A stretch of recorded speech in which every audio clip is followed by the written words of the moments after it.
గౌరవనీయులు శ్రీ ఎన్ రఘువీరారెడ్డి గారి చేతుల మీద మదీనా ఫజలుల్లా ఖాన్ షేక్ మదీనా అల్లూరికి అండగా నిలిచిన ఈ ఇద్దరి మహనీయుల పుస్తకావిష్కరణ చేస్తున్నాము.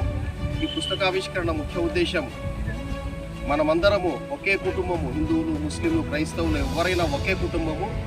ఈ ఒకే కుటుంబం భారతదేశ నిర్మాణంలో ఎలా పాల్గొన్నారు అనే ఒక ముఖ్య ఉద్దేశము. ఒక కానిస్టేబుల్ అల్లూరి సీతారామరాజుకు తుపాకీ పట్టడం నేర్పించారు.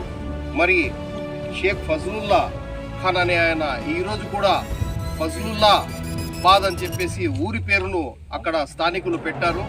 ఈయన ఒక సుబ్రహ్మణ్యేశ్వర స్వామి వల్లి సుబ్రహ్మణ్యేశ్వర స్వామి దేవాలయాన్ని నిర్మించారు ఈ డిప్యూటీ కలెక్టర్ ఫజలుల్లా గారు. మరియు దాంతోపాటు 15 ఎకరాల స్థలాన్ని కూడా ఆ దేవాలయ బాగోగుల కోసం ఇచ్చారు.